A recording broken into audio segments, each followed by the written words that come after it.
Ben Eyüp Karaslan Zincirlibedesten esnafıyım. 13 yıldır Zincirlibedesten'de esnaflık yapmaktayım. Bizim için en büyük sıkıntı bize net bir açıklama yapılmaması.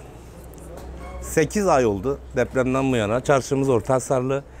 Restorasyon yapılıp bize verileceği söylendi ama ne ihale süreci, ne zaman yapılacağı, ne kadar olacağı bize net bir açıklama yapılmadı. Bu belirsizlik bizim esnafta büyük sıkıntı yaratıyor. Bu çarşı 300 yıllık bir çarşı. Şehrin için çok önemli bir çarşı. Ata baba mirası. Daha önce kasaplar çarşısıydı, ondan önce Zebzalıydı.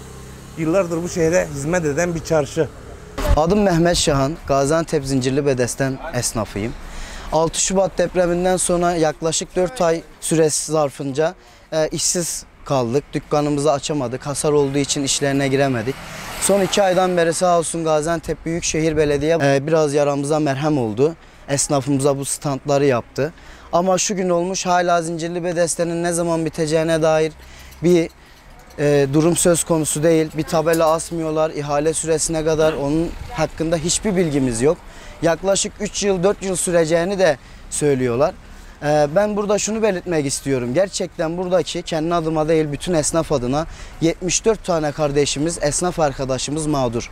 Her biri buradan evine ekmek götürüyor, çoluğuna çocuğuna ekmek götürüyor. Buradan yetkililere bir nebze de sesimi duyurabilirsem ne âlâ.